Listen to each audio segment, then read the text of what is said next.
All right, guys, what's going on? Welcome back to Everything College Football Podcast. Dave and Nick here. We're discussing the annual Jim Harbaugh rumor mill. Will he depart for the NFL? Bruce Feldman reports if he gets an offer, it's going to be a done deal. Last year, Harbaugh told the AD, or Emmanuel, that he was not going to leave for the NFL. This would not be a one-year thing after nearly taking the Minnesota Vikings job last season. Again, he said it wouldn't be a yearly occurrence, and it seems to be an occurrence yet again, as he has reportedly already spoken to Carolina Panthers owner David Tepper. I'm not really sure what to expect here, Nick. I don't know what to believe anymore because it seems like he's too close to give up back-to-back Big Ten titles after striving for years to get to that level. 2 years ago, people were ready to fire Harbaugh, and he's responded, emphatically. Everyone was coming for his head. He's been great. 2 CFP appearances, 25-3 record over that span, 2 Jim Moore Award winners from his offensive line. Jim Harbaugh's done great things over the last 2 years. Since then, all of his bonus money went back into the program. That was from last year. I don't know if he did that again this year. But he seems to love this school. And again, Nick, he seems so close to being a national champion. It wouldn't make sense for him to depart at this moment in time. What are your kind of initial thoughts on rumors of Harbaugh once again looking towards the NFL? I certainly think, considering this is his alma mater, for him to jump back to the NFL after the sustained success they seem to be building in Ann Arbor, I think doesn't make a whole lot of sense to me. Certainly 2 years ago, I think the argument could have been there. This team was a dumpster fire 2 years ago, and it seemed like they really were not heading in the right direction under Harbaugh after he built something at Stanford. There was discussions about whether or not he really even had that success at Stanford on his own, considering having a generational quarterback in Andrew Luck certainly does help. Going 2-4 during the COVID year certainly did not help either, finishing 5th in the East. I know things are a lot different with the COVID year, but now going 12-2 and 13-1 in back-to-back seasons, back-to-back Big Ten championships, and 2 playoff appearances to boot. Yes, they struggle to get over the hump and make that further move in the playoffs, but I think this is something they're building, right? He has got a quarterback now in J.J. McCarthy, who's an absolute star and can continue to develop as he's a young player who's got a lot of talent at his disposal. For me personally, I think the only job that would make sense to Indianapolis is he did play there in the NFL. I think he has a good relationship with the ownership as well there. Indianapolis is the only one that makes sense for me. I think Carolina, Denver just don't make a whole lot of sense. Houston as well. I don't know if that's the best fit, but they are getting a star quarterback potentially in Bryce Young. Arizona, too, I wouldn't get involved with that ownership. The issues out there in the desert just seem to be too much for Jim Harbaugh. Those Houston and Arizona jobs, question marks, because we're not sure the future of those head coaches at this moment in time, but likely they're going to be head coach openings there. Indianapolis, like you said, the former ties make a little bit of sense. Jim Irsay. Carolina, not a whole lot to me because of the rebuild. Denver, I think, does make the most sense. Russell Wilson didn't have his bestest of seasons, but this is still a very complete roster. Nathaniel Hackett probably wasn't the best hire to begin with, and I think Harbaugh could quickly turn that team around. Very competitive AFC West.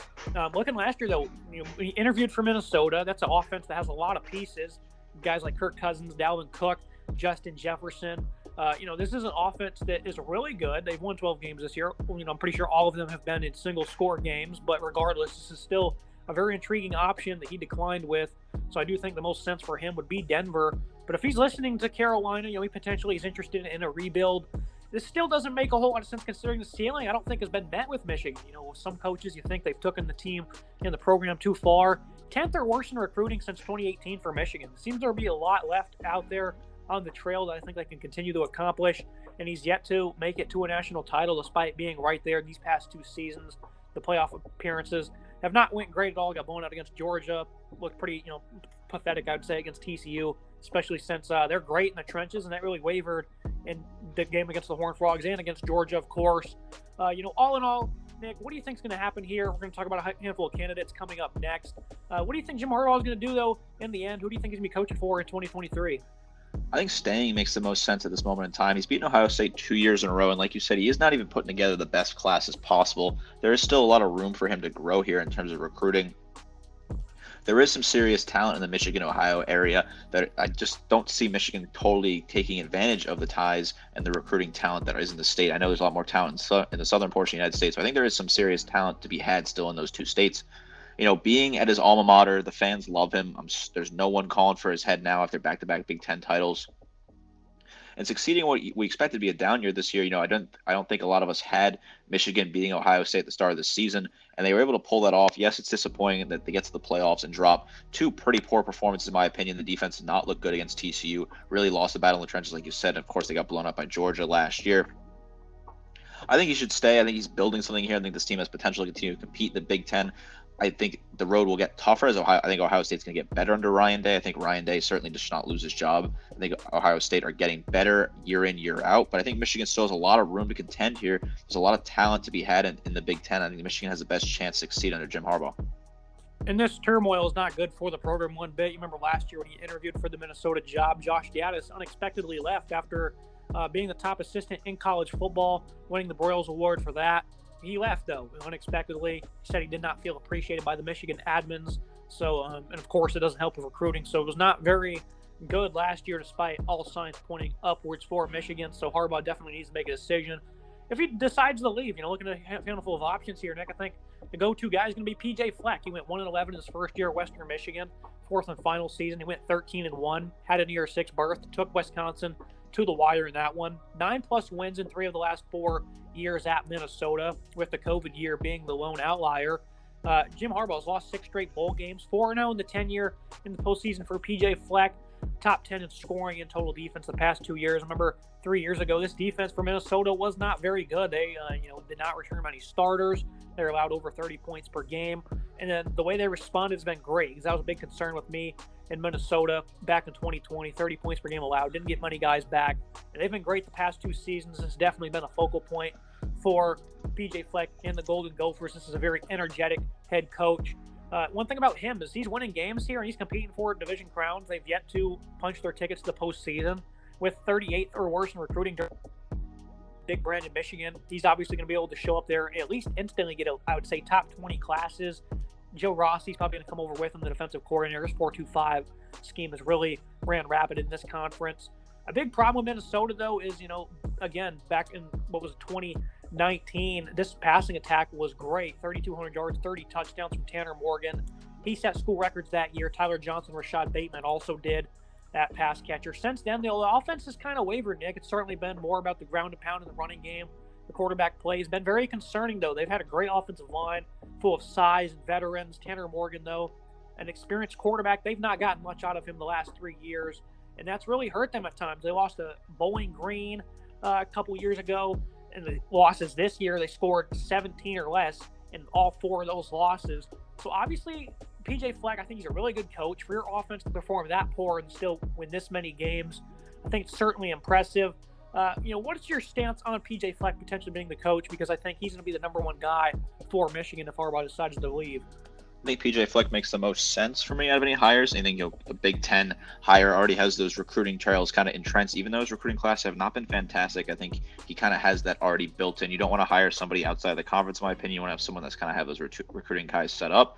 This Minnesota team, considering the talent they have, is a good team. 9+ wins in 3 of the last 4 seasons. They play very tough at home. They gave Ohio State a scare last season at home. They gave a couple other teams, a tough fight at home. Number 20 Illinois a season ago. They can play well at home. They have a strong home environment. I think he's a good coach against that. In 2019 we saw this team achieve expectations, beat Penn State early on, a Penn State team that was in the running for a college football playoff early on in the season. So I think PJ Fleck is a fantastic coach. I like what he's building at Minnesota, and I think he deserves the opportunity to take a jump up to a bigger, and I don't want to say necessarily a better school, but a school where they have more recruiting resources. They finished tied for first in the West in 2019, and what was kind of the breakout year for me, in my opinion. They beat Penn State, then they struggled against Iowa the next week, but they also beat Auburn in the Outback Bowl. So I think PJ Fleck is getting something out of his players. The defense is fantastic. Top 10 obviously in scoring and total defense the last 2 seasons. He's energetic as a guy that people want to play for. A lot of energy on the sideline. The fans love him. I think he'd be a good natural fit in Ann Arbor. Now, it seems like he's taken Minnesota as far as he can go. I know I just spoke about that a minute ago, and I think that Fleck certainly fits the bill. 2019, those marquee wins were Penn State and Auburn. But outside of that, not many big wins in his time here. Obviously, they don't play the toughest of schedule in conference, and that certainly kind of helps them out. But I definitely think that there's a lot more out there for P.J. Fleck, and I think him going to Michigan, that could certainly get him over the hump in terms of what he wants to accomplish in terms of personal and football goals. So I think P.J. Fleck would make the most sense. He did just sign a 7-year extension with Minnesota, so we'd have to see how that would play out. And again, the offensive concerns have not been great. So I don't know. All in all, I think P.J. Fleck would be a great fit for Michigan. I think that he's the guy to go with. I think his wins on the football field certainly speak for it. But there is, a little bit than desirable performances, I would say, against some of the better teams in the conference they've faced. Final thoughts on PJ Fleck, Nick? I think PJ Fleck's an exciting, energetic head coach. I don't think it's time to take the step forward yet. I think he has taken Minnesota about as far as they can get, but I give him about one more season and think a job potentially open that he could take. It's crazy to say he's taken them as far as he can because they've yet to win the division. But we'll see what happens with Fleck. Looking at Mike Hart, next candidate here, 3-time first team back when he played at Michigan. He's the career rushing leader at the school. He's only been a coach since 2011, kind of a Deion Sanders type who's not been a coach very long, but he's a player's coach. People are going to want to play for him, especially in that backfield. He's been on the Wolverine staff only for 2 years now. Run game coordinator this past year, so he got promoted after a strong 2021 season to Sam Haskins, Blake Corum, now even Donovan Edwards, the backs they've had. These guys have been quite impressive. It's not like outside of Edwards, Corum and Haskins were highly touted recruits by any means, and they've been able to get staggering performances out of those guys. Biggest concern with Hart is, can he handle the pressure? Of course, the lack of experience might be something that kind of leads the athletic department to go elsewhere. Mike Hart, though, he collapsed on the sideline of the game earlier this year, and you could see the reaction from his players. They certainly love their coach. They cared about him deeply. Now it's hard to continue that day. Ended up being just fine. Mike Hart, I think, would be an under-the-radar option. Obviously, I think he'd be a good fit considering this is his alma mater. How do you think Mike Hart would do? And what do you think that Manuel, the athletic director, would be looking at here if Hart was on the table to become the head coach?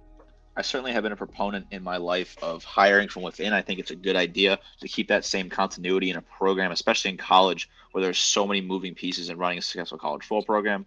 Mike Hart, Michigan legend, obviously career rushing leader, very popular face in the school, in the community, within the fan base. Been on the staff now. The players love him. The fans like him. It would be a huge step up, right? Taking a running backs coach to do a head coach role is a huge step up, especially a school like Michigan where results are expected immediately, right? This Michigan program wants to win and compete. And for a while they were not competing, and now they're back in the national spotlight and competing for national championships with back-to-back Big Ten titles.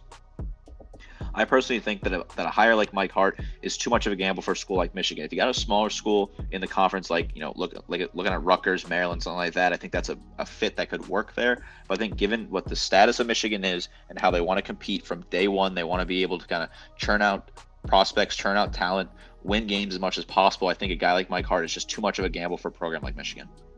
Now look at another candidate in Matt Campbell. Once again, speaking of coaches have taken a program as far as they can, I think Campbell fits the bill. 46-42 in 7 seasons at Iowa State. Really fell off the radar this year due to a 4-8 year, which was expected. They lost a lot of talent. Only had 3 guys coming back on defense. Brock Purdy, a 4-year starter, departed. Brady Hall, of course, left. So this was expected from Iowa State. Their offense was just flat out poor this year, Nick. 5 yards per play.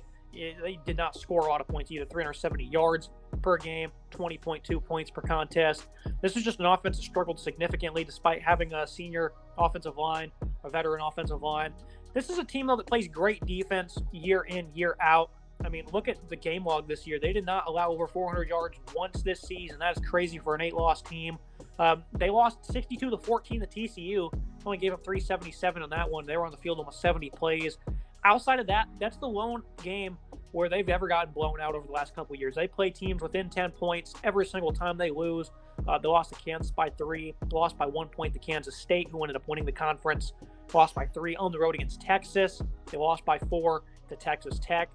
These are games they're scoring 10 or less points in, Nick. So the offense was certainly a big Achilles heel for him this year. Matt Campbell did finally beat Iowa. 10-7 ball game, week 2 of the year. I think Matt Campbell's a great hire. Again, he's kind of underrated now because last year he opted to stay put, didn't take any of those big jobs. But you're looking at a school that was bottom of the barrel in football, and you're looking at 5 straight winning seasons before this past year. Matt Campbell is a guy that loves to coach football. He's another one of those guys who's highly energetic. He's been able to keep his staff around. Tom Manning did just get the boot offensive coordinator. Him and John Heacock, though, the 3-3-5 has been great in the Big 12. I just talked about their defensive success. How will it translate to the Big 10? Certainly a question mark.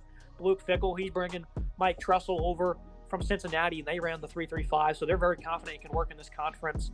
I'm very interested to see what happens with Matt Campbell. I think it'd be great to see him at a school like Michigan because they recruit, 50th, 60th, or worse year in, year out at Iowa State, and they've been able to be very consistent outside of this past year where it finally caught up to him. But that was expected.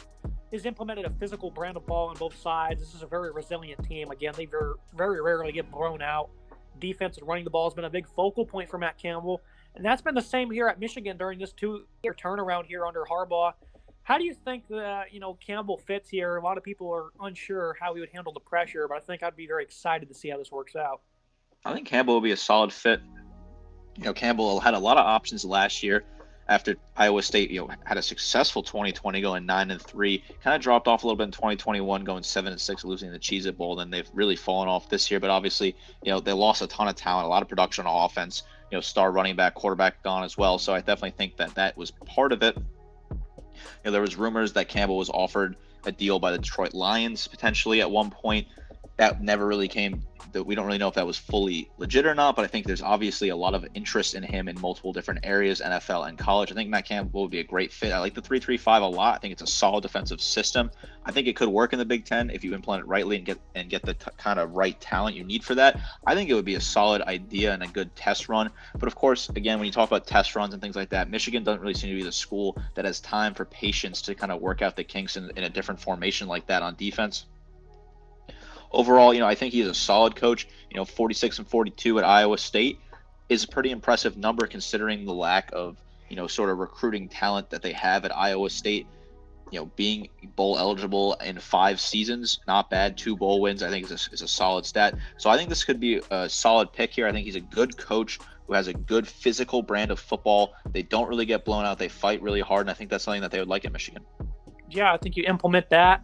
And again, how they play such tough defense, and they love to run the ball. The running backs at Iowa State, these guys are some of the toughest I've seen watch over the last couple of years. They've also played not just Hall, but David Montgomery also in the NFL as a starter. So I think you mix that in with a school that's obviously going to recruit top 15 every year. I think you could be looking at a real slam dunk hire. Would this one be a risky hire, you would say, Nick? Because, obviously, a lot of people are curious, again, can he handle the pressure? Can he actually develop these guys? Can he implement his culture at a big school like Michigan? For players to buy in. Would you consider this a risky hire? I think it would be a risky hire considering you'd have to have a totally new system on defense that may not necessarily work in the Big Ten. And as well, you're grabbing a guy who, while 46-42 is impressive at Iowa State, that is still a near 500 record. So I think Michigan wants someone who's going to be able to win consistently now. And I think that when you compare the two programs and compare where they are in terms of their conference, things like that, I think this is a risky hire because the upside, this is a big boom or bust for me, right? The upside is certainly there. The potential is huge, but I think the bust potential is also very large with this hire. It would be a total gamble for me. Yep, boom or bust, I think is the best way to put it. I'm looking at the final candidate here. Phil Parker, Iowa defensive coordinator, been a star defensive coach at Iowa since 1999. The Hawkeyes play caller since 2011. His cover 2 shell has been among the toughest to crack in college football over the last couple of years. Employs a very physical style of his own with this 4-2-5, 4-3 variable scheme. Biggest problem for him was he's never been a head coach, but he would get a big pay raise, makes about $600,000 now, and he's been very loyal to Iowa. But I think that's going to have to check out soon. I think the clock is ticking. Kirk Ferentz probably going to be soon out at Iowa. You've seen the Wisconsin administration. They got tired of Paul Chryst. They were not very happy with how their ceiling was already met. And the same thing with Iowa, because it's a very similar style of football, because great defense, and then the offense is, doesn't have a pulse. It doesn't have anything working for them. Lacks creativity. There's no talent. And the talent they did have, they transferred out. Look at Charlie Jones, for example, went to Purdue and had a monster season. So I think Iowa, this tenure, they've been together for over 2 decades, Nick. But I think, again, the clock is ticking. And this would be a great opportunity for Phil Parker to potentially secure his future. I think his experience, it can really match up with any of these guys on the list. I think Parker is a fantastic defensive coach. The only thing that I don't know if this is something that they really look at when they're doing this type of hiring, but Parker did play at Michigan State. He was an all Big Ten defensive back for the Spartans, of course, rivalry there. I don't know if Michigan fans would find offense to that, but being at a program since 1999, a program that is known for the defensive abilities on the field, the 4-2-5, 4-3 scheme, these are 2 schemes that are very talented, and they produce a lot. The cover 2 shell, very, very strong, a bend, don't break mentality at Iowa. I certainly expect Iowa to make changes in the near future. Of course, the ceiling has been met significantly for the Iowa Hawkeyes. I think Parker is going to be looking for a job somewhere. I think someone's going to give him a head coaching job. I think the jump up to Michigan might be a little too big for him. Coming as a defensive coordinator, I think he's going to start somewhere else in a lower kind of ring in the Big Ten or potentially in a lower conference. there is high upside here. The defense will be good, right? This Michigan team under Parker would have a fantastic defense every year. They'd be a hard-hitting team, tough to beat over the air, and I think they'd be able to grind a lot of wins out with low-scoring games. And considering the talent they can recruit on offense, they'd be able to win some of those games as long as they can keep teams off the scoreboard. Parker would be an interesting wild card move. I think the experience at Iowa, great defenses overall, I think could make a lot of sense. But I just don't know if Michigan's going to kind of go that pathway. I think that they would like to look for someone that's a little more experienced, a little more energetic, and kind of can focus and build something on a winning mentality. He is one of the top defensive back coaches in college football. 25 interceptions from Iowa's defense a season ago, 2022. A little bit less at 15, but they did have a first-team All-American, Kayvon Merriweather, and then Riley Moss. I believe he was a high-end All-American as well last season. Dayton Belton was drafted high. I think it was a fifth-rounder to the Giants. So I do Bill Parker. Like you said, a wild card, but I do think the upside is certainly there, at least on the defensive side of things. What would they do on offense? I don't know. I would hope he could somehow organize a staff that has just a little bit of creativity. If not, then Michigan certainly won't put up with that. But this is our list. Kind of a bland list, only 4 guys. And I think Campbell and Fleck are going to see on everyone's list, and Mike Hart as well as a potential underdog candidate. But I think for Michigan right now, not much to say because we're once again in the rumor mill of Jim Harbaugh. It's really making things tough, especially with it being in recruiting season right after a tough playoff loss. So this is just unfortunate for Michigan as a program and for their fans. I certainly hope Jim sticks around. And if he doesn't, it's going to be a very interesting coaching carousel for the Wolverines because I do think, even though Campbell and Fleck would be some high upside candidates, I think it's more than likely going to be a candidate no one expected to see and no one would have guessed. So final thoughts, Nick, on this episode? I think Jim Harbaugh has done a fantastic job the last 2 seasons at Michigan. Personally, for me, if he is going to take a job, it has to be Indianapolis. If it's not Indianapolis, I think there's no reason for him to leave. The ties to the team and the community and obviously playing there and knowing the ownership, that makes way too much sense for me. But if it's not Indianapolis, I see no reason to leave. There's no need to leave when you're building a legacy, and there's obviously the groundwork for a title contending team. If I was him, I would stay, but that Indianapolis offer is an attractive offer.